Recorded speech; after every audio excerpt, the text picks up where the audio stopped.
ఇప్పుడు అయింది. పోస్ట్ నాకు వచ్చిందనమాట. ఓకే. ఇప్పుడు చెప్పండి. అంటే ఇక్కడ ఏంటంటే అండి, మనకి పిల్లలు రక్షిస్తారని కాదు, అలవాటు అయిపోయింది. పిల్లలు కాదు మనకి. ఆ టైంకి మన ధర్మం మనని రక్షిస్తుంది. అది మనకు తెలిస్తే నిశ్చింతగా ఉంటాం. అర్థమైందా? అవును మేడం. ఆ టైంకి పిల్లలకి అక్కడికి 100%. రాకుండా చేయడం అన్నీ జరుగుతాయండి, ధర్మం లేకపోతే. అవును మేడం.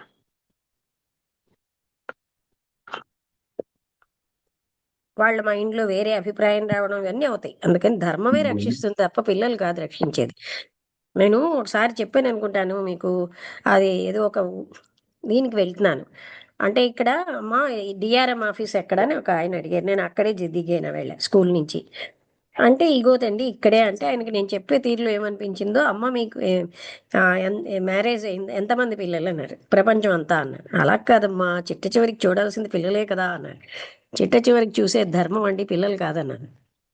అర్థమైందా? వెంటనే ఆయన జ్ఞానం ఉందేమో. నేను రామకృష్ణ పరమహంసకి ఆ, వివేకానంద ఎలాగో నీకు అలా శిష్యుడిని అయిపోతానన్నారు. చిట్ట చివరికి చూసేది పిల్లలు కాదండి, ధర్మమే. ప్రతి క్షణము చూసేది ధర్మమే, పిల్లలు కాదు. 100% కరెక్టే మేడం.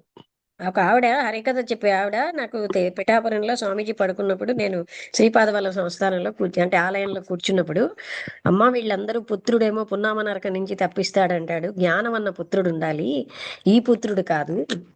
అలా అయితే పుత్రులు అందరికీ ఉంటారు, అందరూ అలా అయిపోతారా ఏంటి అని అడిగారు.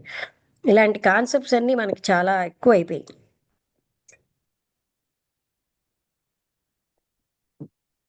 పుత్రుడు పుత్రుడు చే చేయదలుచుకోకుంటే ఇక్కడున్నా చేయలేరు, అక్కడున్నా చేయలేరు మేడం. అది అంతే ఇంకా. చేయదలుచుకోకుండా కాదు, ద- మనకి ధర్మం లేకపోతే అక్కడ పుత్రుడికి దలుచుకోకపోవడం ఎందుకు వస్తుందంటే మన ధర్మం వల్ల.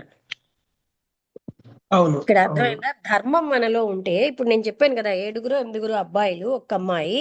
వాళ్ళు ఎంత రిక్వెస్ట్ చేసినా ఇంటికి తీసుకెళ్లకుండా ఓల్డేజ్ హోమ్ లో పెట్టారు ఆ తల్లిని. ఆవిడ ఓల్డేజ్ హోమ్ లో చనిపోయారు.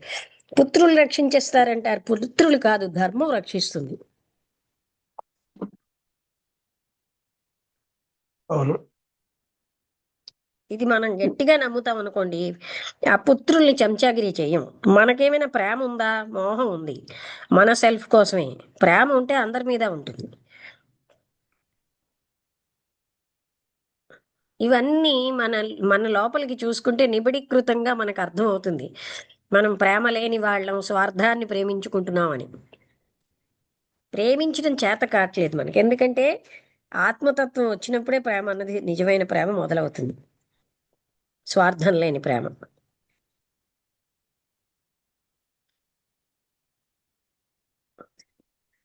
ఆయన కూడా చాలా ఖచ్చితంగా చెప్పేస్తున్నారు మలయాళ స్వామి. ఉమ్.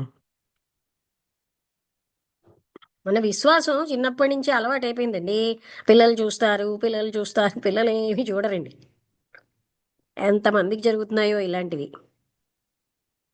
ధర్మం ఉంటే ధర్మం అన్నిటి రకాల, ఎవ్వరు లేని వాళ్ళైనా ఆ టైంకి అందరూ వచ్చి సహాయం చేస్తారు. ఓకే అండి, అయితే ఇంకేమైనా మాట్లాడతారా? ముగించేద్దామా? Okay madam. ముగించేద్దాం ఇవాళ. ఆ.